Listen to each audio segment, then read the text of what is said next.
জামাত নেতা মিয়া গোলাম পরোয়ার তিনি জামাতকে এনসিপির বাপ হিসেবে আখ্যায়িত করেছেন। এখন দেখা যাচ্ছে সেই বাপের কাছেই ভিড়ল এনসিপি এবং অনেক যাওয়ার চেষ্টা করেছে, বিএনপি যাদের নেয় নাই। এখন তারা দেখতে তাদের বিরোধী দল কে হতে পারে, জামাত হতে পারে। তো আমরা জামাতে যাই, জামাত আমাদের প্রোটেকশন দিবে। তিনিও বলছেন যে আমাদের এককভাবে নির্বাচন করারই সিদ্ধান্ত ছিল, কিন্তু হাদি হত্যাকাণ্ড পরিস্থিতি পাল্টে দিয়েছে। তাহের সাহেব নাকি বলেছেন যে নাহিদ ইসলাম নাকি তাদেরই লোক, তাদেরই ছেলে, তারাই নাকি নাহিদকে আপনার নানাভাবে নার্সিং করে। 5 তারিখের ঠিক পর থেকে আমরা এই কথা শুনছি যে আধিপত্যবাদ চলছে, পরাজিত শক্তি বানচালের চেষ্টা করছে, ষড়যন্ত্র করছে। মানে হাদি হত্যাকাণ্ডের সাথে এটা সম্পর্ক আবার নতুন করে কি হলো? জুলাই আন্দোলনকে আত্মসাৎ করার চেষ্টা করতেছে, যেমনটি হাদির ভাষায় যে ৭১-এর স্বাধীনতাকে, ৭১-এর অর্জনকে আওয়ামী লীগ গ্রাস। এই জুলাই আন্দোলনে এরা এক একজন এত টাকা ইনকাম করেছে যে শুনলে নাকি তার এরা নাকি হিসাব করতে তাদের ঘুম আসে না। হাদি বলেছে মানে দেশে কোনো মানে যাদের কোনো দাঁড়ানোর কোনো জায়গা নাই, তাদেরকে আপনি ভয় পাচ্ছেন কেন? এরা সবাই ইনকলাব মঞ্চে কিনা আমার সন্দেহ আছে। ইনকলাব মঞ্চ এত বড় সংগঠন না। ইনকলাব মঞ্চ হাদির মৃত্যুর আগ পর্যন্ত ইনকলাব মঞ্চে হাদি ছাড়া আর কাউকে আপনি চিনতেন? আজাদি আজাদি আজাদি, মানে কিসের আজাদি? এখন কোথা থেকে যদি সাধারণ মানুষ হাসিনা সরকারের প্রতি ক্ষুব্ধ না হয়ে উঠত, তাহলে কোনো কিছুই ভাই ছড়াতো না। আপনার কন্টিনিউটির উপর বসে সারাদিন একটার পর একটা দিয়াশালাই জ্বালান, আগুন কিন্তু ভাই ধরবে না। আর যদি আপনার পায়ের কাছে অনেকগুলো মানে কৌশল বা তারা যা করছেন, এটা কি আসলে এরকম যে মানে ঠিক সময়ের একটা রিয়াকশন এই সময় করা দরকার, তাই যা মানে যা সামনে আসছে যেটা যা মনে হচ্ছে তা করছেন, নাকি আসলে আপনার কাছেও মনে হয় যেটি তাজনুভা জাবিন বলছেন এটি আসলে কৌশল না, এটি পরিকল্পিত, সুপরিকল্পিত? মানে এটা কি খুব আগে থেকেই পরিকল্পনা যে এরকমটা জায়গায় এসেই ঠেকবে, এরকম মনে হচ্ছে নাকি? মানে আপনার কি মনে হয়? আমার কাছে মনে হয় এটা আগে থেকে পরিকল্পনা। এটা আমার কাছে মনে হয় তারা নানা ধরনের নাটক কিন্তু করেছে। কিন্তু ওই যে আপনার মিয়া গোলাম পরোয়ার যে কথা বলেছেন যে বাবার সঙ্গে সম্পর্ক, দেখেন এখানে বাবা কথাটা বললেন কেন? আমি এর মাঝখানে আরেকটা মাঝখানে একটা সোশ্যাল মিডিয়ায় একটা ভিডিও দেখলাম। সেই ভিডিও ডাক্তার শাখাওয়াত সায়ন্ত, ওনার একটা ভিডিও আমি দেখলাম যে উনি আপনার এক ধরনের স্মৃতিচারণ করছিলেন যে উনি যখন জেলে গিয়েছিলেন তখন সেখানে জামাতের শীর্ষ নেতাদের মধ্যে একজন সৈয়দ ডাক্তার আব্দুল্লাহ আব্দুল্লাহ তাহের, তাহের, হ্যাঁ। তার সঙ্গে ডাক্তার তাহের, তার সঙ্গে তার দেখা হয়েছে। এবং ওখানে নাকি তাহের সাহেব শাখাওয়াত সায়ন্তকে বলেছেন, মানে শান্ত সাহেবের ভাষায়, যে উনি নিজেও ডাক্তার, তাহের সাহেবও ডাক্তার, এই জন্য তার সঙ্গে একটা আলাদা একটা ম্যাচিং হচ্ছিল। এবং সেখানে তাহের সাহেব নাকি বলেছেন যে নাহিদ ইসলাম নাকি তাদেরই লোক, তাদেরই ছেলে, তারাই নাকি নাহিদকে আপনার নানাভাবে নার্সিং করে এই জায়গায় এনেছে। এগুলো তারা বলছিলেন। এইটা শাখাওয়াত সাহেব, এটা কিন্তু কয়েকদিন আগে, এত মানে এই ঘটনার পরে ঘটনা তা না, আগে আগে উনি বলেছিলেন। তো এখন তো এগুলো মিলে যায় আসলে, মানে আগে তো মিলেনি কিন্তু এখন তো মিলে যাচ্ছে যে তারাই তো কাজগুলি করলো। তো আমি কিন্তু বলছি না যে জামাত হওয়াটা কোনো অপরাধ, এটা আমি বলছি। জামাত একটা পলিটিক্যাল পার্টি, এটা থাকতেই পারে। জামাতকে পলিটিক্যাল পার্টি হিসেবে অপরাধ আমি আমি বলবো না। আমি বলবো যে এটা একটা পলিটিক্যাল পার্টি, তাদের আলাদা একটা আদর্শ আছে। সেই আদর্শ আমার পছন্দ হতেও পারে, নাও হতে পারে, সেটা অন্য হিসাব। বাট তারা থাকবে। জাতীয় পার্টি একটা পার্টি, বিএনপি একটা পার্টি, আমি আওয়ামী লীগও একটা পার্টি মনে করি, তারাও একটা পার্টি। সবাই যার যার অবস্থানে থাকবে, যার যার রাজনীতি করবে। কিন্তু অন্য একটা রাজনৈতিক দলের নাম নিয়ে আরেকটা দলের পারপাস সার্ভ করা, এটা আমার কাছে পছন্দ।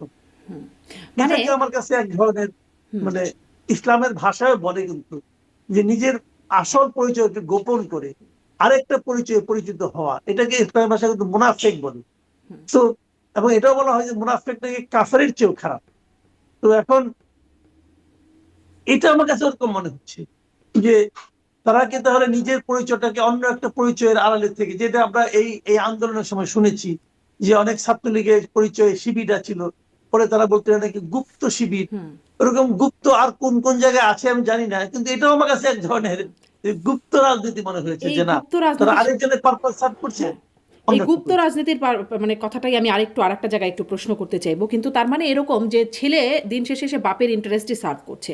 এই নাহিদ ইসলাম তিনি মানে সাংবাদিকদের সাথে যখন কথা বলছেন তখন তিনি বলছেন যে তিনিও বলছেন যে আমাদের এককভাবে নির্বাচন করারই সিদ্ধান্ত ছিল, কিন্তু হাদি হত্যাকাণ্ড পরিস্থিতি পাল্টে দিয়েছে।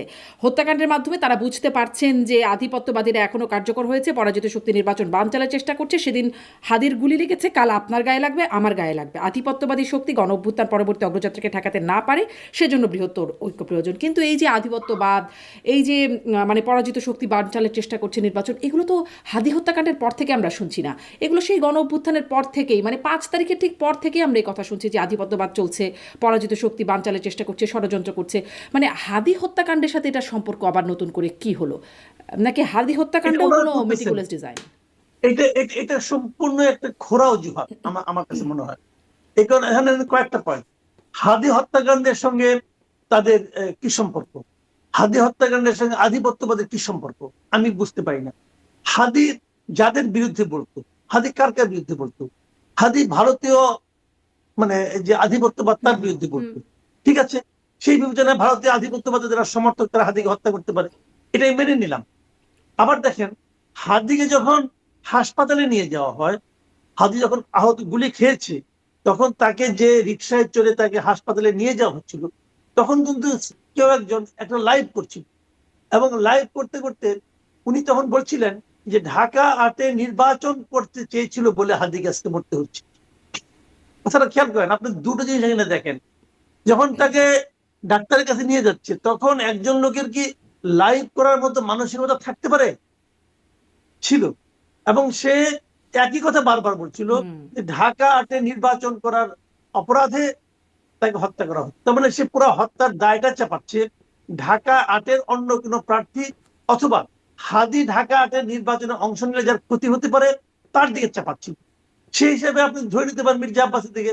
এটাও গেল একটা দিক দিয়ে। আবার আরেকটা দিক দিয়ে, হাদি আর কার বিরুদ্ধে বলেছিল? হাদি তো এনসিপির বিরুদ্ধে কথা বলেছে, স্পষ্টভাবে বলেছে এনসিপির বিরুদ্ধে, বলেছে যে এনসিপি কে সে তারপর সে বলতেছে এদের মূল অপরাধটা হলো যে এরা জুলাই আন্দোলনকে আত্মসাৎ করার চেষ্টা করতেছে, যেমনটি হাদির ভাষায় যে 71-এর স্বাধীনতাকে, 71-এর অর্জনকে আওয়ামী লীগ গ্রাস করার চেষ্টা করেছিল। তো এবং সে তারপরে এটাও বলেছিল এই জুলাই আন্দোলনে এরা এক একজন এত টাকা ইনকাম করেছে যে শুনলে নাকি তার নাকি হিসাব করতে তার ঘুম আসে না, হাদি বলেছে। আচ্ছা, হাদি আরেকটা কাকে বলেছে, এই যে মব, এই মবের ব্যাপারে হাদির একটা বক্তব্য ছিল, বলেছিল প্রথম আলোর সামনে যে আপনার যে একবার জিয়াফত খেতে গিয়েছিল কিছু লোক তৌহিদি জনতার নাম নিয়ে, তাদের সম্বন্ধে হাদি সমালোচনা করেছিল, বলেছিল আপনি ওখানে যে দাঁড়ায় আছেন কেন, আপনি যদি প্রথম আলো পলিসি পছন্দ না হয় আপনি 10টা প্রথম আলো তৈরি করেন, ওখানে আপনি দাঁড়ায় দাঁড়িয়ে কি করেন? তাহলে এখন দেখেন, হাদি যার যার বিরুদ্ধে বলেছে, হাদির মৃত্যুর জন্য তো আমরা সবাইকে দায়ী করতে পারি। আপনি যদি মনে করেন হাদি আধিপত্যবাদের বিরুদ্ধে বলেছে, তাহলে আধিপত্যবাদ হাদিকে মারতে পারে। আবার হাদিকে যে নিয়ে গেল যে লোকটা যে লাইভ করলো, তার কথা যদি সত্য ধরি, তাহলে হাদি নির্বাচন করার যার যার ক্ষতি হয়েছে তারা হাদিকে মারতে পারে। আবার হাদি এনসিপির বিরুদ্ধে বলেছে, এনসিপির দুর্নীতির বিরুদ্ধে বলেছে, এনসিপির আপনার জুলাই আন্দোলনকে গ্রাস করা, আত্মসাৎ করার বিরুদ্ধে বলেছে, তাহলে তো আমি এটাও ভাবতে পারি যে এরাও হাদির মৃত্যুর জন্য দায়ী হতে পারে, তাই নাকি? আবার ওই যে তথাকথিত তৌহিদ জনতা, তাদের বিরুদ্ধে হাদি বলেছে, তারাও তো হাদির মৃত্যুর জন্য দায়ী হতে পারে, হতে পারে। এখন কোনটাকে দায়ী এই জিনিসটা আপনি এখন উদ্ঘাটিত করেন মানে না। তার মানে কি এটা হতে পারে জনাব মাসুদ কামাল? আমরা তো আসলে বলে ফেলতে পারি না, সবই হতে পারে। মানে হাদি হত্যাকাণ্ডও যেই আসলে শব্দটা এখন খুব গুরুত্বপূর্ণ, মানে তাজনোভা জাবিনের ওই সাজানো পরিকল্পিত এইখান থেকে সেই ডিজাইন, মেটিকুলাস ডিজাইন, মানে একসাথে এক সূত্রে গাঁথলে হাদি হত্যাকাণ্ডও কি একরকম মেটিকুলাস ডিজাইনের মধ্যে থাকতে পারে? হতে পারে, হতে পারে যে হাদির হত্যাকাণ্ড ঘটবে, তারপর আমরা এগুলো বলবো, আমরা বলে একটা পদক্ষেপ নিব, আমরা এক জায়গায় যাবো, যে ওটাকে জাস্টিফাই করার জন্য আবার হাদির হত্যাকাণ্ডের কথা উল্লেখ করবো, হতে পারে। এখন তো ভাই শুনেন, বলে না যে গরু চুরি হয়ে গেলে সবই সব দেহের মধ্যে পড়ে, তখন নাকি বউকে লোকে মা ডাকে, এতই মাথা খারাপ হয়ে যায়। এখন আমাদের তো মাথা খারাপ হয়ে গেছে রে ভাই, যে আমরা দেখতেছি হাদির হত্যাকাণ্ডের জন্য এখন এই মানে পত্রিকা অফিস পড়াইতে হবে, পত্রিকা অফিস পড়াইলে হাদির হত্যাকাণ্ড জাস্টিফাই হবে, হাদির আত্মার শান্তি পাবে, তাহলে এইগুলি বলার চেষ্টা করে। এখন এটা যদি বলে যে হাদির হত্যাকাণ্ডের জন্য আমার এখন জামাতের সঙ্গে যে জোট করতে হবে, যদি কেউ বলে সে বলতে পারে তার ব্যাপার, কিন্তু এটাকে কিন্তু লজিক্যাল মনে হয় না রে ভাই। আবার আধিপত্যবাদ, ঠিক আছে, জামাতের সঙ্গে জয়েন করলে আধিপত্যবাদ কমবে। অনেকে তো এমনও বলে, অনেকে তো এমনও বলে যে যাদের আধিপত্যবাদের কথা বলা হচ্ছে তারাই চাচ্ছে যে জামাত শক্তিশালী হোক। আমরা তো এরকম থিওরিও শুনি। কারণ আমরা হলো কি জানেন, আমরা বোকাশোকা মানুষ ভাই, আমরা তো বুঝি না, তো এসব মধ্যে এক একটা থিওরি শুনি আর ভাবি আহা হলে হতেও পারে, এটাও হতে পারে, ওটাও হতে পারে। কেউ কেউ বলে জামাতকে নাকি ইন্ডিয়ায় প্যাট্রোনাইজ করতেছে, আমাদের এখানে থাকার জন্য, জামাত থাকলে নাকি বিজেপির লাভ হবে। এই থিওরি আমরা শুনি। আবার অনেকে মানে জামাত থাকলে নাকি আমেরিকার লাভ হবে, সবাই এখানে জামাত চায়, এনসিপিও চায়। এনসিপি কেন চায়, কিভাবে চায় ভাই বলতে পারবো না, কিন্তু আমার কাছে যেটা মনে হয়েছে এনসিপির যে চারিত্রিক বৈশিষ্ট্য, এনসিপির যে রাজনীতির কথা তারা এতদিন বলেছে, তার সঙ্গে জামাতের জোটে তাদের যাওয়ার ব্যাপারটা আসলে জাস্টিফাইড মনে হয় না আমার কাছে। এখানে আরেকটা কারণ থাকতে পারে, যে কারণটার কথা এনসিপি লোকজন কেউ কেউ বলেছে, আমি শুনেছি। তারা বলেছে তাদের একটা নিরাপত্তার ব্যাপারে বলেছে। তাদের বক্তব্যটা হলো যে যদি একটা নতুন সরকার আসে, যে সরকারই আসুক, তখন এই সরকারের আমলে তারা যে সিকিউরিটিটা পাচ্ছে, তখন হয়তো এই সিকিউরিটি তারা পাবে না। না পেলে তারা মনে করে যে তাদের জীবন নিরাপত্তাহীন হতে পারে, এই তারা মনে করে। এই মনে করার থেকে তারা মনে করেছে হয় সরকারি দল নয় বিরোধী দল, এই দুই দলের কোনো এক দলে তাদের থাকা উচিত। তো সরকারি দল বিএনপি অনেক যাওয়ার চেষ্টা করেছে, বিএনপি তাদের নেয় নাই। এখন তারা দেখতে তাদের বিরোধী দল কে হতে পারে, জামাত হতে পারে, তো আমরা জামাতে যাই, জামাত আমাদের প্রোটেকশন দিবে, এইটাকে থিওরি তারা দিচ্ছে। আমার কথা হলো কি, আপনি জুলাই আন্দোলনের সামনে সারির লোক, সকল লোক, দেশের সকল মানুষ আপনাকে ভালোবাসার কথা। যদি সেই ভালোবাসা থাকে, পতিত যারা যারা দেশ থেকে পালিয়ে গেছে, যাদের কোনো অস্তিত্ব নাই, যাদেরকে আপনি নিষিদ্ধ করছেন, যাদের কোনো মানে দেশে কোনো মানে যাদের কোনো দাঁড়ানোর কোনো জায়গা নাই, তাদেরকে আপনি ভয় পাচ্ছেন কেন? তার মানে হলো আপনারা আসলে জনগণের হৃদয় জয় করতে পারেন না।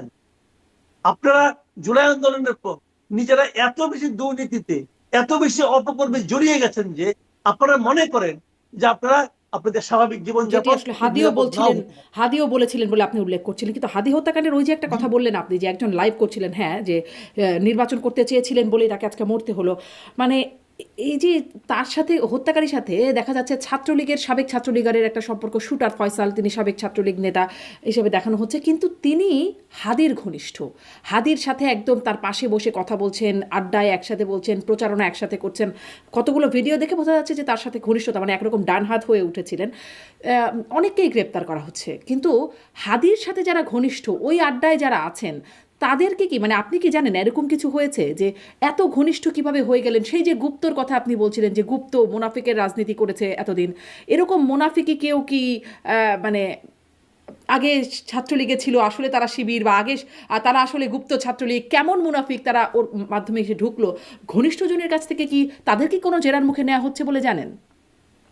আমি এখনো জানি না, আমি জানি না।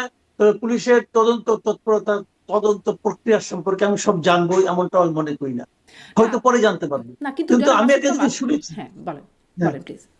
আমি একটা জিনিস শুনেছি যে হাদির আপনার গুলিবিদ্ধ হওয়ার পর বেশ কিছু সময়, বেশ একটা লম্বা সময় হাদির ব্যবহৃত মোবাইলটা নাকি পাওয়া যাচ্ছিল না, এবং সেই মোবাইলে কি ছিল না ছিল, উনি কার কার সঙ্গে কথা বলেছিলেন, নিশ্চয়ই এই লোক তার এখানে ঢুকেছে, কারোর কারো রেফারেন্সে ঢুকেছে, কে তাকে কার রেফারেন্সে ঢুকলো, কে তাকে পাঠালো, এগুলো হয়তো সেই মোবাইলটা পেলে হয়তো মানে তদন্তকারী অফিসাররা তৎক্ষণিক জানতে পারতো। মানে আমার কাছে তারা অবাক এই লাগে, পর্যন্ত মোবাইল পেয়েছে কেন কি পেতে পায় না হবে? আমি জানি। ধরেন আশেপাশের তো ঘনিষ্ঠ, মোবাইল তো একটা খুবই গুরুত্বপূর্ণ, কিন্তু আশেপাশে যারা ঘনিষ্ঠ, যারা একসাথে আড্ডায় বসছে, তারা পরস্পরকে চেনেন নিশ্চয়ই, আমাদের কালচারটা এরকমই, একসাথে আড্ডায় বসলে পরস্পরকে আমরা চিনি, তো একসাথে বসছেন, একসাথে কথা বলছেন, আশপাশের মানুষগুলো জানবেন না যে তিনি কিভাবে আসছেন, কার মাধ্যমে আসছেন? একদম উড়ে এসে জুড়ে বসে কেউ নিশ্চয়ই জানে, নিশ্চয়ই জানে, এবং এগুলো জানার মাধ্যমে হয়তো পুলিশ কিছু জানতেও পেরেছে কিনা আমি জানি না, আমি এটা নিয়ে ডিটেল কারোর সঙ্গে আলাপ করিনি, এবং আমি কোনো পত্র পত্রিকাতে এর সংক্রান্ত কোনো রিপোর্ট দেখিনি, কাজে আমি আসলে বলতে গেলে এটা সম্বন্ধে মন্তব্য করতে পারবো না। তবে আমার মনে হয় এটা তেমন কোনো জটিল মামলা, যে মামলার রহস্য উন্মোচন হবেই না তাও না, এটা রহস্য উন্মোচন করা খুব একটা জটিলতা হয়তো বা নেই। কিন্তু হয় কি, আমি আপনাকে একটা কথা বলি, কতগুলি বিষয় হয়ে যায়, মানে একটা পাবলিক মানে আপনার ডিমান্ড তৈরি হয়ে যায়, অথবা একটা ডিমান্ড তৈরি করা হয় অনেক সময়। যখন একটা পাবলিক ডিমান্ড তৈরি হয়ে যায়, তখন যদি অন্য কোনো কিছু তথ্য যদি পেয়েও যায় পুলিশ, তখন পুলিশ সেটাকে প্রকাশ করতে এক ধরনের দ্বিধান্বিত হয়। তারা মনে করে যেমন সবাই ইঙ্গিত করতেছে যে এটা হলো আধিপত্যবাদী শক্তি। এখন দেখা গেল আধিপত্যবাদী শক্তি না, এটা হয়তো কোনো ব্যক্তিগত রেশারেশি ছিল, হতে পারে, কিন্তু তখন পুলিশ কিন্তু এটা বলতে পারবে না কিছু। যখন আপনি একটা আপনার ধরেন আপনার আরেক ধরনের ট্রায়াল হয়ে যায়, মব ট্রায়াল হয়ে যায়, মানে এখন যেটা হচ্ছে সেটা কি, যে আপনার শাহবাগে এই ইনকিলাব মঞ্চের লোকজন বসে গেছে, এরা সবাই ইনকিলাব মঞ্চে কিনা আমার সন্দেহ আছে। ইনকিলাব মঞ্চ এত বড় সংগঠন না। ইনকিলাব মঞ্চ হাদির মৃত্যুর আগ পর্যন্ত ইনকিলাব মঞ্চে হাদি ছাড়া আর কাউকে আপনি চিনতেন? আমরা চিনতাম না তো ভাই। এটা এত বড় সংগঠন না। কিন্তু তাহলে এত লোক আসলো কোথেকে? আমি যদি বলি কেউ কেউ লোক সাপ্লাই দিচ্ছে, কেউ কেউ হয়তো বলতে চাচ্ছে যে এই জিনিসটা টিকে থাকুক, হতে পারে যদি হয়। এখন যদি এরা বলে হাদির মৃত্যু সম্পর্কে, ওরা যে দাবিটা করছে ওখানে বসে, আপনি ওই দাবির বাইরে তো পুলিশের পক্ষে যাওয়া কঠিন।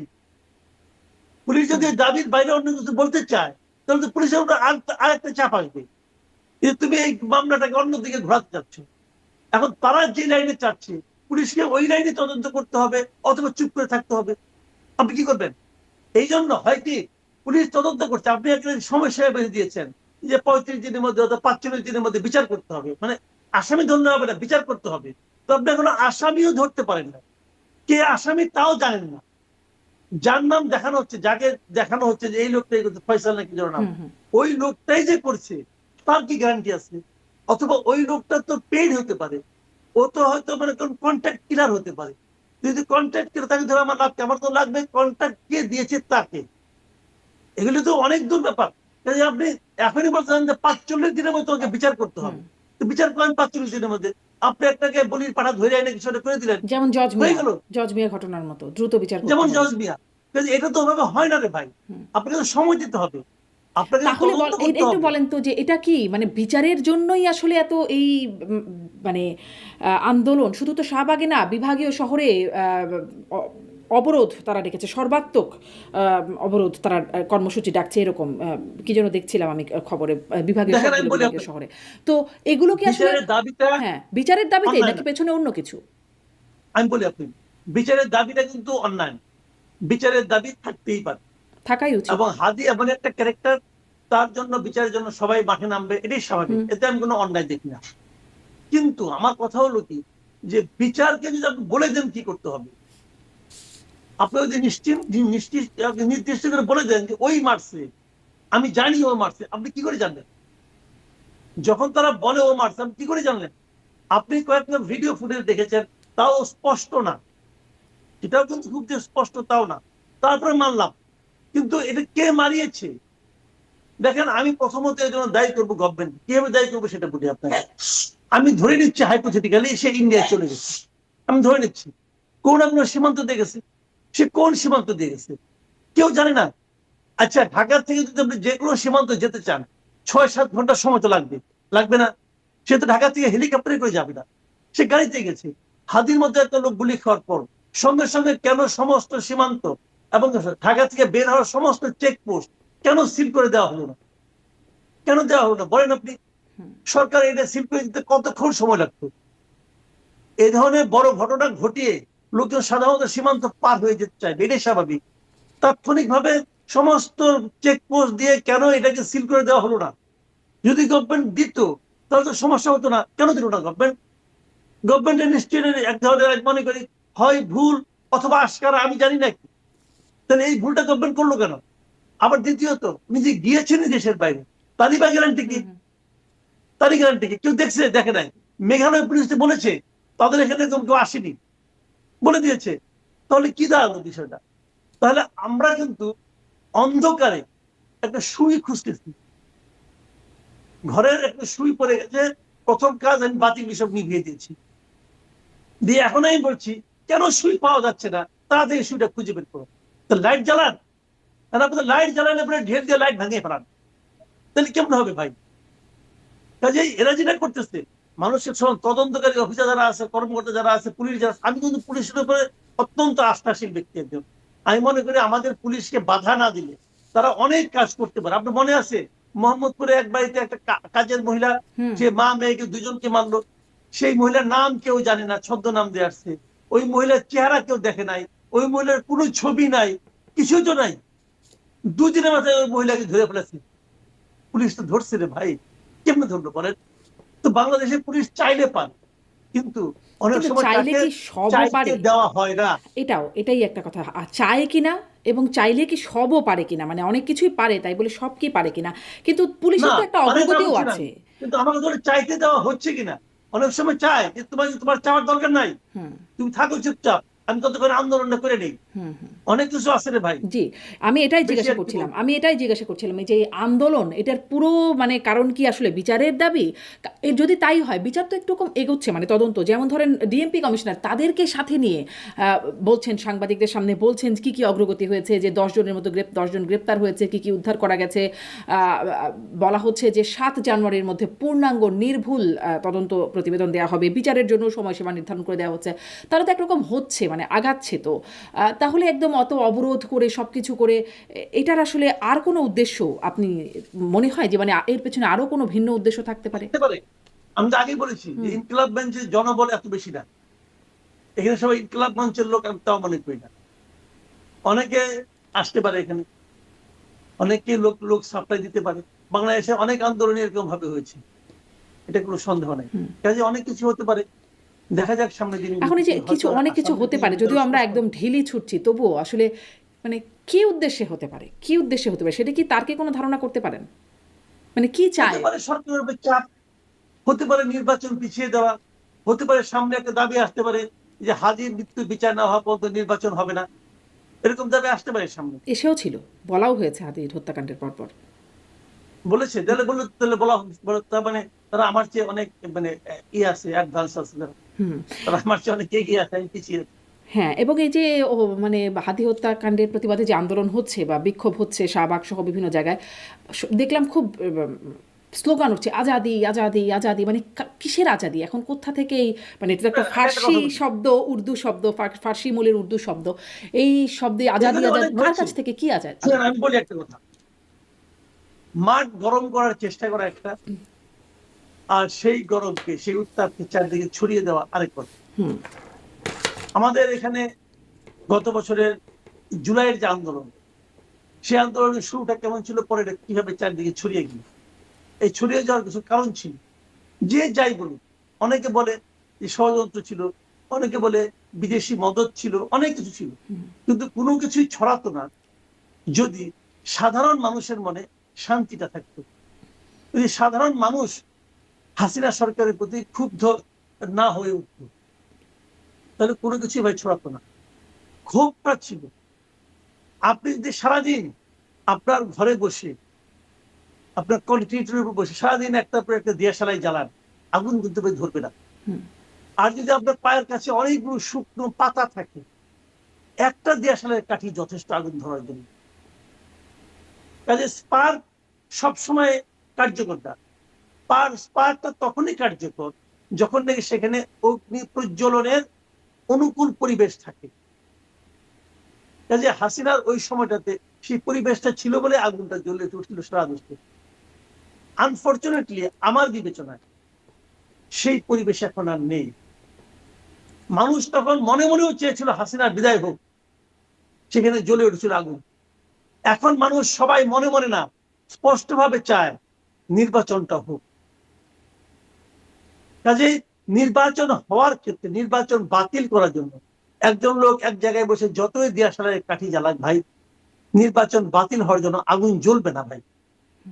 আমরাও তো এই দেশে বাস করি, আমরা গত বছরের আগুন না জুলাই মাসে ওই দেশেই বাস করি। ওই যে ডাক্তার আব্দুল্লাহ তাহের বলেছিলেন তাওয়া গরম করা চলছে, এটাও আমাদের মনে আছে। হ্যাঁ, তো সেটা কি একটু একটু করে গরম কি হচ্ছে?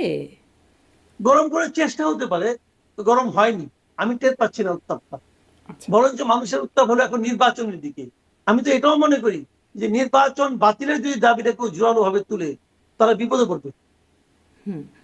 এখন একটু এটাও জিজ্ঞাসা করি আপনার কাছ থেকে, মানে আপনি জানেন সাংবাদিক আনিস আলমগীর কেমন আছে? তার কোনো খোঁজ খবর পরবর্তীতে জেনেছেন কি? দেখেন, আমি এই জায়গাটা নিয়ে খুব হতাশ।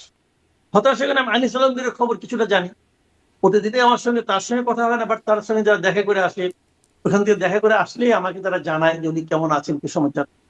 উনাকে তো প্রথম নেওয়া হয়েছিল কেরানীগঞ্জ জেলে, সেখান থেকে তাকে নেওয়া হয়েছে কাশিমপুরের কারাগারে। তো এগুলো তো আছে। তার পরিবারের লোকজনের সঙ্গে আমার কথাবার্তা হয়, উনি খুব স্ট্রং আছেন, উনি ভালোই আছেন। ওনাকে বলা হয়েছে যে তুমি তো জেলে আছো এখন, তুমি নাকি স্পষ্টভাবে বলছে সারা দেশটাই তো জেলখানা, আমাকে এখানে আনা জানার কি হবে। উনি এই ধরনের কথাই বলেন, এই কথা ওনার সঙ্গে মিলে। আরেকটা বিষয় হলো ওনাকে একটু কষ্টেও রাখা হয়েছে, এই প্রচন্ড ঠান্ডায় উনি আছেন, ওনার জীবনযাপন এতটা তো কষ্ট করে থেকে অভ্যস্ত নন, কাজে একটু কষ্ট হচ্ছে। কিন্তু একটা কথা আমি বলি আপনাকে, এটা আমি খুব জোর ভঙ্গিতে বলতে চাই। দেখুন, আসলে না, মানুষ তেলা মাথায় তেল দেয়। যে একটু পাওয়ারফুল, সে একটু হোঁচট খেলেও সবাই দৌড়ে যায় আহা হু করতে করতে। কেউ মলম নিয়ে যায়, কেউ তেল নিয়ে যায়, কেউ প্যারাসিটামল নিয়ে যায়। আর যারা একটু পাওয়ার কম, যে বিচ্ছিন্ন, তার জন্য কেউ যায় না। আমি আপনাকে উদাহরণ দিয়ে বলি, প্রথম আলো এবং ডেইলি স্টার আগুন দেওয়া হয়েছে। এটা কিন্তু দুটা ভবনের জন্য কথা না, কথাটা হলো এটা হলো গণমাধ্যমের কণ্ঠরোধ করার চেষ্টা করা হয়েছে। বিষয়টাকে আমরা এইভাবে দেখি যে গণমাধ্যমের কণ্ঠরোধের চেষ্টা করা হয়েছে। কাজে সেটা দেখতে আমি দেখলাম হুইল চেয়ার নিয়ে, প্রথম আলো ভবন দেখতে হুইল চেয়ার নিয়ে ডক্টর কামাল হোসেন পর্যন্ত চলে গেছে। আমি ওখানে ডক্টর কামাল হোসেনের যাওয়াটাকে আমি ছোট করে দেখছি না, আমি অবশ্যই মনে করি ওনার যাওয়া উচিত।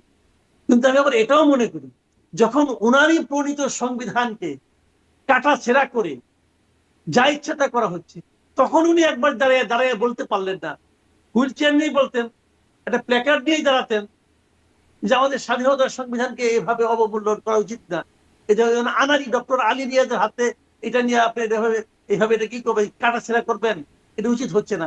দাঁড়াইতেন ভাই, ওটা তো আপনাদের প্রয়োজন ছিল, দাঁড়াইতেন। আনিস আলমগীর সাংবাদিক, তার জন্য কারো বিবৃতি দিতে দেখেছেন একবার? কোন একটা লোক গিয়েছিল আনিস আলমগীরের ফ্যামিলিকে সান্ত্বনা দিতে? কেউ একজন দাঁড়িয়ে বলেছিল যে এটা এটা মানে মত প্রকাশের স্বাধীনতা হস্তক্ষেপ করা হচ্ছে? কেউ বলেছে? বলেনি। কেন? কারণ আনিস আলমগীর প্রথম আলো না, আনিস আলমগীর ডেইলি স্টার না। ডেইলি স্টার আর প্রথম আলো, তাদের সবকিছু কি ভালো? আমি ভালো মন্দ প্রশ্ন না, কিন্তু যদি একটা মন্দ মিডিয়াও হয়, একটা মানে একজন লোক মনে করে তার একটা মত, সেই মতের সঙ্গে আমি দ্বিমত পোষণ করি, কিন্তু কেউ যে তার গলা টিপে ধরে, আমি কেন তার প্রতিবাদ করবো না? আমি কেন তার প্রতিবাদ করবো না? কেউ প্রতিবাদ করে নাই ভাই, একমাত্র সম্পাদক পরিষদ একটা নাম কেউ আসতে বিবৃতি দিয়েছে। কোথায় ডিইউজে, কোথায় বিএফইউজে, কোথায় প্রেস ক্লাব, কোথায় ঢাকা রিপোর্টার্স ইউনিটি, কোথায়? কেউ না। সবাই বসে আছে নতজানি হয়ে কিভাবে সরকার একটু নেক দৃষ্টিতে আসা যায়। সবাই বসে আছে কিভাবে আগামী সরকার যারা আসবে তারা আমাদের দিকে একটু মানে করুণার চোখে তাকাবে। এই জন্য ওই বিএনপি যেটা প্রতিবাদ করলো না আনিস আলমগীরকে নিয়ে, কেন করলো না বিএনপি? বিএনপি তারেক রহমান সাহেব এত গণমাধ্যমের স্বাধীনতার কথা বলে, কেউ তো বললো, তার পার্টি একজন লোক তো বললো না যে এই কাজটা ঠিক হয় নাই, এটা মত প্রকাশের স্বাধীনতার ক্ষেত্রে? হ্যাঁ, ওরাও বলতে পারে আনিস আলমগীর তো আওয়ামী লীগের পক্ষ না, আওয়ামী লীগের পক্ষ বলছে, সে তো বিএনপির পক্ষ বলছে, কিন্তু আওয়ামী লীগ আমলে বিএনপি বক্তব্য মানে কথা বলছে। তো এটা হয় না ভাই। মানুষ যার যার স্বার্থে আছে। প্রথম আলো এই হলো আগুন দিল, ডেইলি স্টার আগুন দিল, দেওয়ার পরে এটা ব্যাপারে বিএনপি বিবৃতি দিল। কেউ তো বললো না একবার আনিস আলমগীর নামে যে একজন সাংবাদিক ছিল, সেই কথা বলতে তারা আনিস আলমগীর অপরাধ থেকে বলেন আপনি? জি, মানে কি অপরাধ? মামলাটা হয়েছে, মানে অপরাধটা কি? এটা তো খুবই জটিল, এটা তো খুবই একটা জটিল প্রশ্ন। অপরাধটা কি বুঝে উঠি না। মানে কিসের উস্কানি তিনি দিলেন? সেদিন তাকে নিয়ে যে সমালোচনাটা শুরু হলো, যে হাদিকে যেদিন গুলি করা হলো, তার নেহারি খাওয়ার একটা ভিডিও সামাজিক যোগাযোগ মাধ্যমে তিনি দিয়েছিলেন। তার কারণে এত সমালোচনা এবং গ্রেপ্তারি হয়ে গেলেন শেষ পর্যন্ত। কিন্তু হাদি হত্যাকাণ্ডের পর তার জন্য যারা আন্দোলন, মানে যারা খুব কাঁদছেন, সাদিক কায়েমের, তারা দেখলাম একটা স্লোগান করছেন, মানে ফরহাদ আর একজন শিবির নেতা, তিনি বিয়ে করেছেন, তো মানে বিয়ে হচ্ছে, আনন্দ হচ্ছে, স্লোগান হচ্ছে যে তারও, মানে সাদিক ভাইয়েরও বউ চাই, এরকম করে একরকম মানে বন্ধুত্বের মধ্যে যে হাসি মজা হয় সেরকম হাসি তামাশা হচ্ছে, মানে সবই চলছে। এদিকে একদিকে আনিস আলমগীর গ্রেপ্তার হয়ে গেলেন, তিনি একটা নেহারি খেয়েছিলেন, আর আমাদের রাস্তাঘাট সব আটকা পড়ে যাচ্ছে, মানে শাহবাগ বা বিভাগীয় শহরে অবরোধ চলছে। এদিকে তো যারা আন্দোলন করছেন তাদের তো সবই চলছে। এগুলো আটকে ফেলে তাহলে আসলে কাকে জিম্মি করছে? না না, আপনি আপনি আপনি আনিস আলমগীরের মামলার এফআইআরটা দেখেছেন? পারলে দেখেন, আমি যদি চান আপনাকে আমি পাঠিয়ে দেবো, দেখেন আপনি। ওটার মধ্যে কি লেখা আছে রে ভাই? সে নাকি কবে কোন ইউটিউবে কোথায় কোন বক্তৃতা দিতে যায়, সে নাকি কবে কোন টেলিভিশনে বক্তৃতা দিতে, সে নাকি কি কি কথা বলছে, ওই কথাগুলো বলছে। কি কথা বলছিস? সে কি কথা বলছে? সে তার মতো করে বলছে, এবং সেখানে এটা তো মত প্রকাশের স্বাধীনতা। আপনি দেখেন এই কি বলে, কয়েকদিন আগে আপনার হাজির কবর জিয়ারত করতে গেছিল তারেক রহমান সাহেব, যাওয়ার পর ওখানে তাকে লক্ষ্য করে অশ্লীল ভাষায় কেউ কিছু কথাবার্তা বলেছে।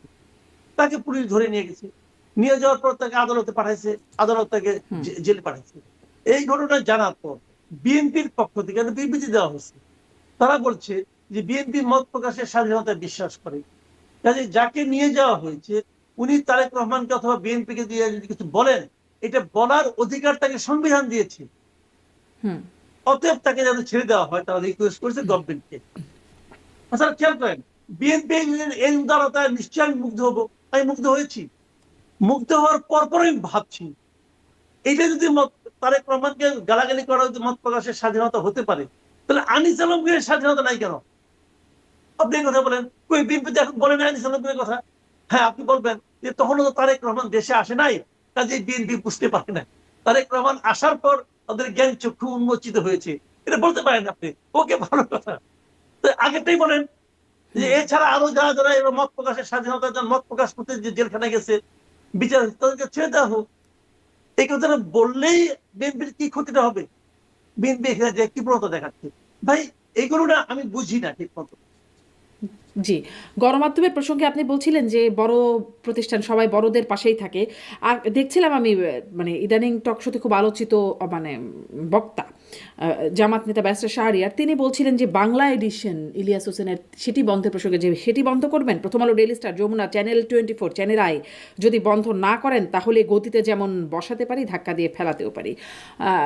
মানে এত সব গণমাধ্যমের বিরুদ্ধে আসলে অভিযোগ, এটাকে আপনার কি মনে হয়? মানে এটাকে আপনি কিভাবে দেখছেন? মানে এতগুলো গণমাধ্যম বন্ধের কথা, বাংলা এডিশন বন্ধ করতে গেলে এগুলো বন্ধ করতে হবে, এরকম একটা কথা মনে হয়। আমি একটা কথা বলি, সেটা হলো কি, যে যদি আপনি কারোর বিরুদ্ধে সরাসরি কোন ধরনের উস্কানিমূলক কথা বলেন, তার জীবন হানি হতে পারে এরকম ঘটনার অবতারণা করেন, কিছু লোককে উস্কিয়ে দেন, এরকম যদি হয়, সেটা কিন্তু ফৌজদারি অপরাধের মধ্যে পড়ে।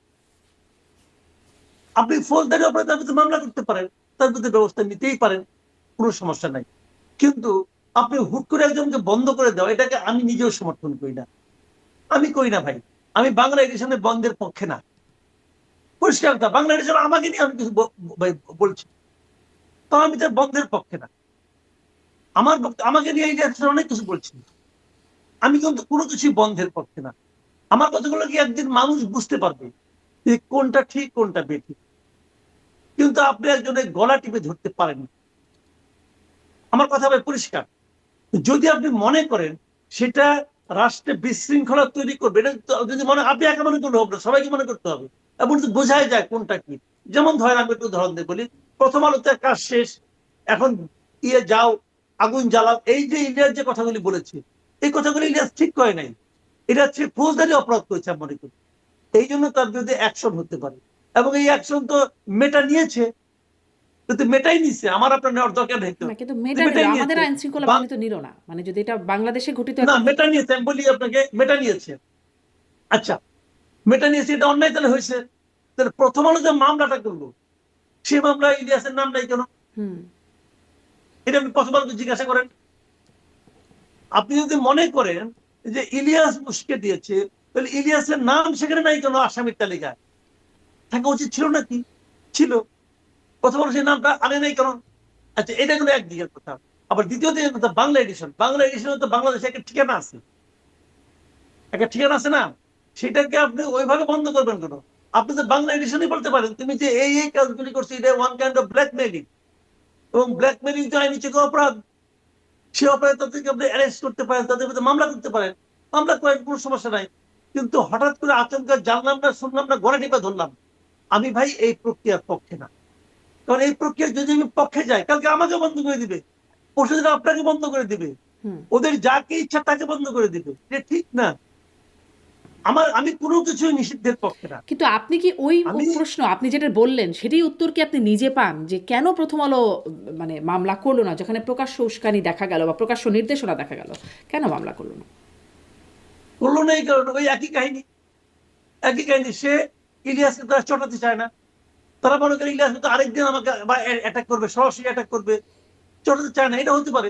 তা না হলে সে ওই আপনার চুরুপুরিতে নিয়ে টানাটানি করতেছে, কে 50,000 টাকা দিয়ে ফ্রিজ কিনছে, কে টিভি কিনছে, তাদেরকে ধরতেছে। এটা যে একদম কার্যকর না তাকে তো আমি বলছি না। এই যে গ্রেপ্তার হচ্ছে, মনে করেন 500 লোকের বিরুদ্ধে মামলা করলো, যাদেরকে গ্রেপ্তার করা হচ্ছে, এই গ্রেপ্তারটা কিন্তু একটা বড় ঘটনা কেন, এরপর যখন ওরা ডাকবে তোমরা যাও, কেউ যাবে না, কেউ যেতে চাইবে না, ভাববে গেলে তো গ্রেপ্তার হইতে হয়, গেলে গ্রেপ্তার হইতে হয় না, এই জন্য তারা যায়। কিন্তু প্রথম দিন যেদিন 32 দফা ভাঙা হলো, সেই দিনে যদি আমরা পুলিশ অ্যাকশন নিত, গ্রেপ্তার করতো, তাহলে দেখতে এগুলো হতো না। পরে এই গভর্নমেন্ট তো এই মবকে উৎসাহিত করেছে, এই সরকারের ভার্চুয়ালি মুখপত্র আমি বলবো, কারণ উনি খালি প্রধান উপদেষ্টা প্রেস সেক্রেটারি না, সরকারের প্রেস সেক্রেটারি এরকম একটা আচরণ তিনি করেন, তার অ্যাক্টিভিটির মধ্যে আছে। সেই শফিক সাহেব বলে নাই এটাকে সে মব বলতে রাজি না, সে বলছে প্রেশার গ্রুপ। বলছে তো ভাই, এইটা বলে কি তাদেরকে এক ধরনের আশকারা দেওয়া হয় নাই? হয়েছে তো। ওই যে আশকারাটা শুরু দিন থেকেই দেওয়া না হতো, তাহলে এই মতে বলতে আসতোই না। যে কাজটা প্রথম আলোকে করার ফলে এখন গ্রেপ্তার হচ্ছে, যদি এই গ্রেপ্তারটা আগের ঘটনাগুলিতে ঘটতো, এত ঘটনা ঘটতোই না। এই যে গ্রেপ্তার হলেন, সেখানেও তো একটা প্রশ্ন, গ্রেপ্তার হলেন অল্প গুটি কয়েক কিছু চুনোপুটি, আপনিও বলছিলেন চুনোপুটি, তারপরে তাদের কি হলো? তারা কি আছেন, তারা কি ছাড়া পেলেন, নাকি আনিস আলমগীরের মতো আসলে রিমান্ডে গেলেন, জেলখানায় গেলেন, নাকি তারা আসলে ছাড়াই পেয়ে গেলেন? সেই খবরটা অবশ্য খুব ভালো মতো জানা যায় না। দেখিনি। হ্যাঁ, সেটাও আর খুব ভালো মতো, কারণ বড় রাঘব বলরা আলোচনায় আসেন নাই তো, যার কারণে হয়তো খবরও থাকে না যে চুনোপুটিরা কোথায়, আদৌ তারা থাকেন কিনা জেলখানায় জানি না। এর মধ্যে দেখা গেল স্বরাষ্ট্র মন্ত্রণালয় সম্পর্কিত প্রধান উপদেষ্টার বিশেষ সহকারী সাবেক আইজিপি খোদাবক্স চৌধুরী তিনি পদত্যাগ করেছেন। মানে দাবি ছিল ইনকিলাব মঞ্চের স্বরাষ্ট্র উপদেষ্টা এবং এই খোদাবক্স চৌধুরী দুজনেরই পদত্যাগের, কিন্তু পরবর্তীতে দেখলাম আমরা ইনকিলাব মঞ্চেরই যিনি মানে ইনকিলাব মঞ্চের পক্ষ থেকেই বলা হচ্ছেন, জাবির সম্ভবত তার নাম, তিনি বলছেন যে স্বরাষ্ট্র উপদেষ্টা বিচার বা ব্যবস্থা নিয়ে কোথাও লড়তে পারবেন না তার ভাষায়, এবং বুইরা ভাম বলে আখ্যায়িত করছেন স্বরাষ্ট্র উপদেষ্টাকে। কিন্তু আবার খোদাবক্স চৌধুরী পদত্যাগ করলেন, মানে কি বার্তা? দুইজনের মধ্যে একজনকে আবার বলছেন লড়তে পারবেন না, আরেকজন পদত্যাগ। দাবির মধ্যে কিন্তু খোদাবক্স চৌধুরীর কথা ছিল, তারা বলেছিল খোদাবক্স চৌধুরী। এবং এটা হলো কি, যারা পুলিশ বিভাগ সম্পর্কে জানেন, স্বরাষ্ট্র মন্ত্রণালয় একদিন কিভাবে চলতো এটা জানেন, তারা এটাও জানেন যে খোদাবক্স চৌধুরী ভার্চুয়ালি স্বরাষ্ট্র মন্ত্রণালয় চালাতেন। এটি সত্য, এটা কিন্তু সত্য ঘটনা, আসলে উনি চালাতেন। এবং ওনার জামাত সংশ্লিষ্টতার কিন্তু অনেক প্রমাণ অনেকের কাছে আছে। কাজেই এখন এটা অনেকে এমনও বলেন যে তাকে সরানো হয়েছে বেসিক্যালি বিএনপির চাপে, এটা অনেকে বলেন। সত্য মিথ্যা আমি বলতে পারবো না, আমি এটা শুনেছি তাই বললাম আপনাকে। তবে খোদাবক্স চৌধুরী খুবই মিজারেবলি দেশ চালাইছেন। ওনার স্বরাষ্ট্র মন্ত্রণালয় আইন শৃঙ্খলা রক্ষার জন্য যে আমাদের অবনতির যে ঘটনাগুলি এখন বলা হচ্ছে, যেগুলি আমরা আলোচনা করি, দুঃখ করি, এগুলির পেছনে এই জাহাঙ্গীর আলম চৌধুরীর অজ্ঞতা দায়ী হতে পারে, কিন্তু খোদাবক্স চৌধুরীর কূটকৌশল দায়ী, এটা আমি মনে করি। খোদাবক্স চৌধুরী ইচ্ছাকৃতভাবে অনেক অন্যায় কাজ করেছেন এবং অনেক জায়গায় চুপ থেকেছেন ইচ্ছা করে, যেগুলো নাকি আমাদের এখানে বর্তমানে যে মব কালচার যেটা আছে এবং বিভিন্ন রকম অনিয়ম যেটা আছে, পুলিশের মনোবলকে জাগ্রত করার যে ব্যাপারটা আছে, এই সমস্ত ক্ষেত্রে খোদাবক্স চৌধুরীর ভূমিকা খুবই নেতিবাচক ছিল, খুবই খারাপ ছিল। এটা আমি যতটুকু বুঝেছি আর কি, বিভিন্ন জনের সঙ্গে কথা বলি। জি, তাহলে এখন স্বরাষ্ট্রমন্ত্রী কে চালাচ্ছেন? স্বরাষ্ট্র উপদেষ্টাই? মানে আগে খোদাবক্স চৌধুরী চালাতেন, এখন কে চালাচ্ছেন? এটা আমি ভেতরের কথা বলতে পারবো না, তবে আমার ধারণা উনি চালাচ্ছেন, আর তো কাউকে নিয়োগ করা হয়নি সেখানে, মনে হয় উনি চালাচ্ছেন। আচ্ছা, আর কাউকে নিয়োগ করা হয় না? মানে নিয়োগ করা হলেও তো আসলে তার চালানোর কথা না। মানে যদি আমরা পদক্রম দেখি তাহলে তো স্বরাষ্ট্র উপদেষ্টারই চালানোর কথা। নিয়োগের বাইরেও কেউ চালাচ্ছেন কিনা সেটাও প্রশ্ন। শেষ জায়গায় একদম যাই যে মুক্তিযোদ্ধাদের এবার একে একে দলে ভরাচ্ছে জামাত। জোটের নানান কিছু দেখছি, এদিকে চলে যাচ্ছে এনসিপি জামাতের মধ্যে, আবার জামাত মুক্তিযোদ্ধাদেরকেও নিয়ে আসছে। মেজর আখতারুজ্জামান সাবেক বিএনপি নেতা থেকে এখন বীর বিক্রম অলি আহমেদ, কর্নেল অলি আহমেদ, তিনিও গেলেন জামাত। আমি বলি এটাকে উল্টা ভাবে দেখেন। উল্টা ভাবে কেমন? মুক্তিযোদ্ধাদের ওরা ভিড়াচ্ছেন নাকি মুক্তিযোদ্ধারা যে ভিড়ছেন? আপনারা এভাবে দেখেন। আমি যদি বলি মুক্তিযোদ্ধারা ভিড়ছেন, জামাত তো জামাতের অবস্থায় আছে, জামাতের অবস্থান যেটা আগে ছিল তাই আছে। অলি আহমেদের আগের অবস্থায় নাই, মেজর আখতারুজ্জামান আগের অবস্থায় নাই। এই যে একটা কথা আছে না, যে একদা মুক্তিযোদ্ধা সবসময় মুক্তিযোদ্ধা নয়, সে রাজাকারও হতে পারে, কিন্তু একদা রাজাকার সবসময় রাজাকার, এটা বলা হয়ে থাকে। তো এখন এই মুক্তিযোদ্ধারা যদি কেউ রাজাকার হয়ে যান, হতেই পারে, তার গণতান্ত্রিক অধিকার, আপনি কি বলবেন? তার বিশ্বাস থেকে উনি ওখানে গেছেন। অথবা তারা যে রাজনীতিটা করতেন, সেই রাজনীতিটার সঙ্গে তারা নাই, জনগণকে তারা যা কথা বলেছেন সেই কথাগুলি ওনারা নিজের আচরণের মাধ্যমে মিথ্যা প্রমাণ করেছেন, অথবা একটা এমপি হওয়ার জন্য তাদের চরিত্র ওনারা বিসর্জন দিয়েছেন, সবই হতে পারে। কাজে এটা নিয়ে মানে মানে আমি জামাতকে কোনো দোষ দিই না, বরং জামাতকে আমি ভালো বলি এই কারণে জামাতের মধ্যে বরং একটা মানে আপনার অ্যাকোমোডেট করার একটা ক্যাপাসিটি বেড়েছে। তারা সবাইকে নিয়ে চলতে শিখেছে। এটা তো আমি কোনো খারাপ দেখি না। তারা হিন্দুদের নিয়ে চলতে শিখেছে, তারা মুক্তিযোদ্ধাদের নিয়ে চলতে শিখেছে। এটা বরং ভালো, আমি যেটা পছন্দ করি। তারা ইয়াংদের নিয়ে চলতে শিখেছে। এটা মধ্যে আমি কোনো মন্দ দেখি না। দল হিসেবে পলিটিক্যাল পার্টি জামাতের ক্রেডিট, এরকমই হওয়া উচিত। একদম দল হিসেবে জামাতের ক্রেডিট দিচ্ছেন। সেই কৌশল, তাজনুবাজ আমিন যেটাকে বললেন কৌশল, এটা কোনো মানে কৌশল না, এটি সুপরিকল্পিত বা পরিকল্পনা। যেটা আমি জিজ্ঞাসা করছিলাম যে পরিকল্পনা আসলে অনেক কিছুই আছে কিনা, যেহেতু আমাদের সামনে একদম স্বচ্ছ ছবিটা নাই, অনেক কিছুই আমরা সন্দেহর বসে জিজ্ঞাসা করি। কি মনে হয়, পরিকল্পনা যেই মেটিকুলাস ডিজাইন, সেটি কি শেষ হয়েছে, নাকি সামনে আরও মানে সম্পাদিত, নাকি আরও বাকি?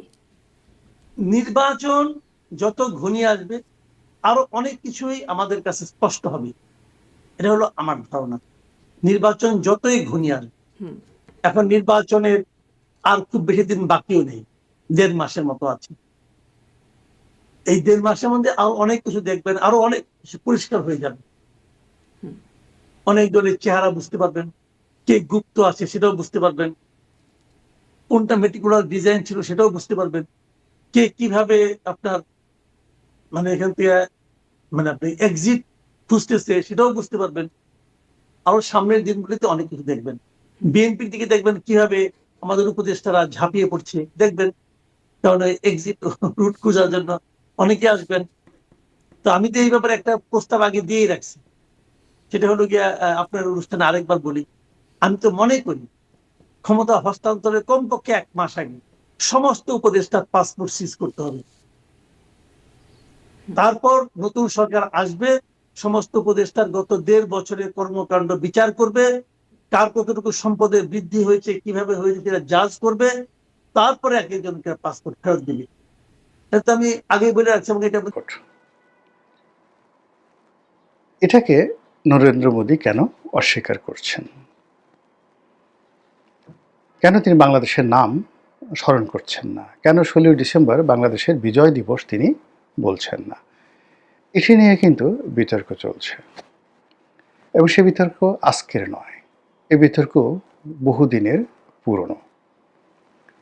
এবং ভারত বাংলাদেশের যে মুক্তিযুদ্ধ, আমরা আমাদের দেশে বসে যে ন্যারেটিভগুলো তৈরি করছি, সেই ন্যারেটিভটি ভারতের মুখ থেকে কেবলই মাত্র বঙ্গবন্ধু তার স্বীকৃতি আদায় করতে পেরেছিলেন।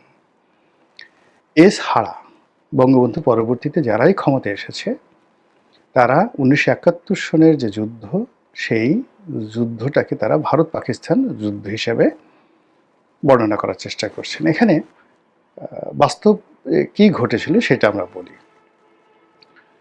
আপনারা জানেন যে ভারতের যে কমান্ড, মানে মিলিটারি যে কমান্ড, এটার দুটো বিভাগ রয়েছে। আমাদের যেমন ঢাকা আওয়ামী লীগ উত্তর দক্ষিণ, কিংবা ঢাকা জেলা বিএনপি উত্তর দক্ষিণ, কিংবা চট্টগ্রাম উত্তর চট্টগ্রাম দক্ষিণ, মানে যেই জেলা শহরগুলোতে বা বিভাগীয় শহরগুলোতে সংগঠন খুব বড় হয়ে যায়, তখন সেখানে দুটো ভাগে ভাগ করা হয়, উত্তর এবং দক্ষিণ।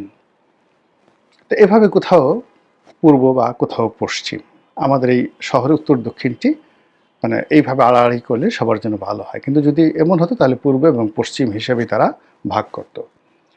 তো ভারত তাদের যে সেনাবাহিনীর যে বিন্যাস, এটি মূলত দুটো কমান্ডে তারা ভাগ করেছে। একটা হলো ইস্টার্ন রিজন, পূর্বাঞ্চলীয় যে কমান্ড, যেমন আমেরিকা রয়েছে প্যাসিফিক কমান্ড, তো এরকম ভারতে রয়েছে পূর্বাঞ্চলীয় কমান্ড। এখন পূর্বাঞ্চলীয় কমান্ড বলতে আমাদের বাংলাদেশ এবং ভারতের যে 7 সিস্টার্স, এই অঞ্চলটি সেনাবাহিনীর যে কমান্ড নিয়ন্ত্রণ করে, এটা হলো পূর্বাঞ্চলীয় কমান্ড, ইস্টার্ন রিজন। আর আরেকটি কমান্ড হলো ওয়েস্টার্ন রিজন, সেটি হলো কাশ্মীর, পাঞ্জাব, পাকিস্তান। এই বেলটা যে সেনাবাহিনীর যে অংশটি থাকে, সেটিকে তারা ওয়েস্টার্ন রিজন বা ওয়েস্টার্ন কমান্ড হিসেবে ভারতীয় সেনাবাহিনী মনে করে। তো বাংলাদেশে যে ঘটনাগুলো ঘটছিল, এর আগে ধরুন 1965 একটা যুদ্ধ হয়েছিল। তো সেই যুদ্ধে ভারত এবং পাকিস্তানের সেই যুদ্ধে পুরো যুদ্ধটাই ছিল ভারতের ওয়েস্টার্ন কমান্ডের মাধ্যমে। ভারত ভয় পাচ্ছিল যে যাকে বলা হয়, যদি ঢাকাতে পাকিস্তান সেনাবাহিনীর যে কমান্ড রয়েছে। এবং 1965-এ যাকে বলা হয় যদি পাকিস্তান আর্মি চাইতো, এটি আসলে 24 ঘন্টার বেশি লাগতো না। যে ভয়টা ভারত করেছিল সেটি হলো যে এখানে তো ঢাকাতে প্রায় 1 লাখ সৈন্য ছিল, পাকিস্তানের 1 লাখ সৈন্য ছিল 65-এ। তো যখন পাঞ্জাব ফ্রন্টে যুদ্ধ হচ্ছিল, ওয়েস্টার্ন ফ্রন্টে যুদ্ধ হচ্ছিল, তখন ইস্টার্ন রিজনটা বলতে গেলে ফাঁকা ছিল এবং এখানকার যত সৈন্য, ভারতের যত সৈন্য, তারা সব ওই পাঞ্জাব রেজিমেন্টে তারা সমাবেশ ঘটিয়েছিল। ওখানে ব্যাপক যুদ্ধ আইয়ুব খানের জামানাতে। তখন ভারত ভয় পেয়েছিল যে যদি পূর্ববঙ্গে তাদের যে মেশিনারিজগুলো আছে এটাকে ফরওয়ার্ড করে, তাহলে তো তারা ইচ্ছে করলে ভারতের যে 7 সিস্টার্স আছে এটাকে তারা বিচ্ছিন্ন করে দিতে পারে। এটাই হলো ওদের ভয়। আবার অন্যদিকে পাকিস্তান আর্মি চিন্তা করছিল যে তাদের যে কোনো মূল্যে পাঞ্জাব রক্ষা করতে হবে, যে কোনো মূল্যে করাচি রক্ষা করতে হবে, ইসলামাবাদ রক্ষা করতে হবে, পিন্ডি রক্ষা করতে হবে। তারা বাংলাদেশ নিয়ে চিন্তাই করেনি, একদম চিন্তা করেনি। তো এই অবস্থাতেই পাকিস্তান সেনাবাহিনীর এই যে বাংলাদেশ নিয়ে যেটা গা ছাড়া ভাব, এই কারণে আমাদের যারা রাজনীতিবিদ তারা ভয় পাচ্ছিলেন, বিশেষ করে যারা ভারত বিরোধী রাজনীতিবিদ, যে এই বাংলা যেভাবে অরক্ষিত অবস্থায় আছে, ভারত যদি জাস্ট একটু চোখ টিপ মারে তাহলে তো মানে আমাদের সিলেট, যশোর, বেনাপোল, কুষ্টিয়া, ভেড়ামারা এই সকল এলাকা ভারতের জন্য দখল করা ওয়ান-টুর বিষয়। ফলে 1965-এ যে একটা মনস্তাত্ত্বিক যুদ্ধ হয়ে যায় বাঙালির মধ্যে, তখন থেকেই বাঙালিরা চিন্তা করলো যে না, প্রথমে স্বায়ত্তশাসন, পরে স্বাধীনতার দাবি প্রবল থেকে প্রবলতর হতে থাকলো। আর ভারত যেটা ওই যে ভয় পেয়েছিল ওই সময়টাতে 7 সিস্টার্স পাকিস্তান দখল করে নিতে পারে, ওই ভয়টা তাদের এমন যাকে বলা হয় মানে পর্যায়ে পৌঁছলো যে যুদ্ধ শেষ হওয়ার পর 1965-এর যুদ্ধ শেষ হওয়ার পর ভারতের অর্থনৈতিক অবস্থা খুব খারাপ, কিন্তু তারপরেও তারা সর্বোচ্চ অর্থ বিনিয়োগ করেছে এই পূর্ববঙ্গে, মানে পাকিস্তানকে বিচ্ছিন্ন করে দেওয়ার জন্য। যাই হোক, যখন যুদ্ধটা অনিবার্য হয়ে পড়ল, যে যুদ্ধটা আসলে তখন কোনো রাজনীতিবিদ চায়নি, পাকিস্তান মনে করেছিল যে যেহেতু বাঙালি, ভীরু বাঙালি, তাদেরকে জুলুম অত্যাচার করলে তারা দমে যাবে। অর্থাৎ 24-এর যেভাবে দমনপীড়ন চলেছিল এবং সরকারি বাহিনী মানে আওয়ামী লীগের যারা সরকার তারা মনে করেছিল যে এটা কোনো ব্যাপার না, অতীতে বহুবার বিরোধী দলদের উপর লাঠি চার্জ করে, মামলা হামলা করে, গ্রেনেড চার্জ করে সফলতা পাওয়া গেছে, কাজেই ছাত্র যারা আছে কোনো ব্যাপারই না। তো ওভাবে পাকিস্তান আর্মিরও একটা দম্ভ ছিল যে সেই 1947 থেকে একেবারে সেই 1970 সন পর্যন্ত তারা প্রত্যেকটা বারই বাঙালিকে দমন-পীড়ন করেছে এবং অত্যন্ত শক্ত হাতে সব কিছু দমন করেছে।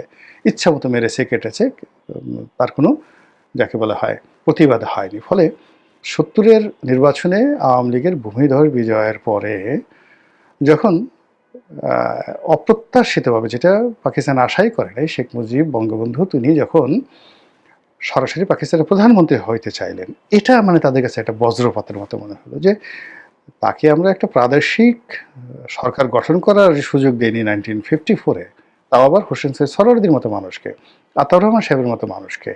তো সেখানে বঙ্গবন্ধু শেখ মুজিবুর রহমান তিনি একেবারে পাকিস্তানের প্রধানমন্ত্রী হবেন সম্মিলিতভাবে, এটা তাদের কাছে মনে হয় যেন এখন বাংলাদেশে যদি এই যে সমস্যা হলো যে বাংলাদেশে যদি এই যে যাকে বলা হয় এখন এই যে এনসিপির যে কোনো একজন নেতা সার্জিস যদি এখন প্রধানমন্ত্রী হতে চান, এটা তারেক রহমান সাহেবের ইগোতে যেভাবে লাগবে, বা একেবারে হয়েই যান, যদি হাসনাত বা সার্জিস যদি হয়ে যান, মাহফুজ যদি হয়ে যান, তাহলে শেখ হাসিনা, বেগম জিয়া, তারেক রহমান সাহেব, এমনকি জামাতের আমির দেখবেন যে গলা জড়াজড়ি করে কান্নাকাটি শুরু করবে, এক হয়ে যাবে। এটা কি হলো? 70-এ বঙ্গবন্ধুর ওইভাবে ব্যাপক জনপ্রিয়তার কারণে পুরো পাকিস্তানে রীতিমতো সেনাবাহিনী থেকে শুরু করে সিভিল ব্যুরোক্রেসি এবং পলিটিক্যাল যারা এলিট তাদের মধ্যে রীতিমতো ভূমিকম্প শুরু হয়ে গেল। ফলে তারা ধৈর্য হারিয়ে 1971 সনের 25 মার্চ তারিখে তারা এই বাংলাদেশে যে বর্বরতা চালালো, এর ফলে যুদ্ধটা অনিবার্য হয়ে গেল। তো সেই যুদ্ধটা কিন্তু ঢিমে তালে একেবারে ডিসেম্বর মাসের 6 তারিখ পর্যন্ত চলছিল। আর 6 তারিখে যখন দেখলো যে পাকিস্তান তো এমনি এখানে আসলে তারা হতাশ ছিল, বিভিন্ন কারণে হতাশ ছিল, এর মধ্যে ভারত সরাসরি যুদ্ধে না জড়িয়ে অস্ত্র দিয়ে বিভিন্নভাবে দিয়ে এবং গ্লোবালি মানে পাবলিক রিলেশন করে, জনসংযোগ করে ইন্দিরা গান্ধী পুরো বিশ্ব জনমতটাকে পাকিস্তানের বিরুদ্ধে নিয়ে গিয়েছিল। তো ওই অবস্থাতে পাকিস্তান চিন্তা করলো যে বাঙালির কাছে এরকম একটা পরাজিত হওয়ার চেয়ে বরং ভারতের সাথে পরাজিত হওয়াটা বেটার। তখন তারা করলো কি, একসাথে ওই যে তাদের যে ইস্টার্ন রিজনের উল্টো দিকে যে ওয়েস্টার্ন রিজন আছে পাঞ্জাব, সেখানে তারা সরাসরি আক্রমণ করলো। ফলে ভারত এবং পাকিস্তানের সেই 1965-এর যুদ্ধের মতো 1971 সনে যেরকম একটা যুদ্ধ ওয়েস্টার্ন ফ্রন্টে শুরু হয়ে গেল ব্যাপক। এবং সেই যুদ্ধের ওছিলায়, যেহেতু ওখানে যুদ্ধ চলছে, সেই যুদ্ধের ওছিলায় এর আগে কিন্তু পাকিস্তানে মানে আমাদের পূর্ববঙ্গে ভারতীয় সৈন্য সমাবেশ করে। যেহেতু ওয়েস্টার্ন ফ্রন্টের যুদ্ধ হলো, সঙ্গে সঙ্গে ভারত পাকিস্তানের বিরুদ্ধে যুদ্ধ ঘোষণা করে ওখানে যুদ্ধ করলো আর এখানে সৈন্য সমাবেশ করলো। আর এই 16 তারিখ থেকে ওই দিন 4-5 দিনের মধ্যে যুদ্ধের সমস্ত গতি প্রকৃতি পাল্টে গেল। পাকিস্তানের সেনাবাহিনী আত্মসমর্পণ করলো এবং তারপর ইতিহাস তো নানা রকম আমরা জটিলতা তৈরি করতে চাই না। বঙ্গবন্ধু তখন জেলখানাতে।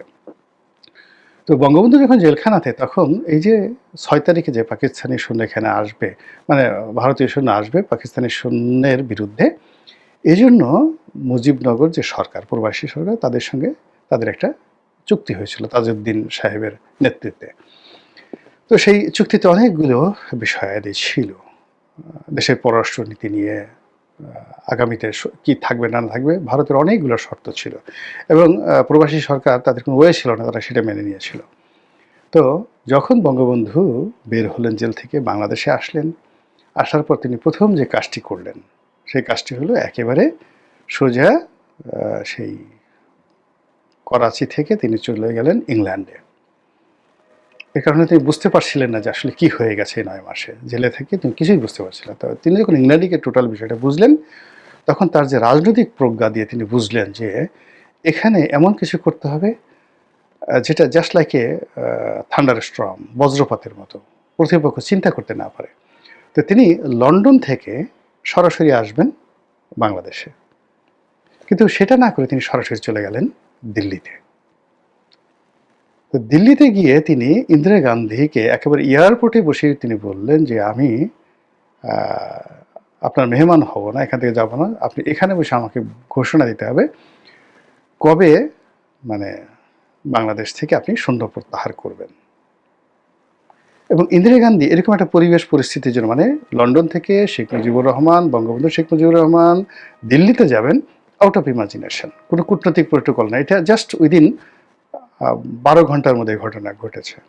আবার তিনি কেন এসছেন, কি আসছেন, একজন বিরোধী দলীয় নেতা এখনও মানে কারাগার থেকে মুক্তি পেয়েই তিনি সেখানে আসছেন, কি বলবেন না বলবেন, মানে ওনার মতো একজন মেধাবী লোক এটা কল্পনাই করতে পারেন এরকম একটা ঘটনা। এবং তিনি যে ভাষায়, যে ব্যক্তিত্ব নিয়ে তাকে বললেন যে আপনার সৈন্যবাহিনী কবে হবে এটা না বলা পর্যন্ত আমি আপনার এই প্লেন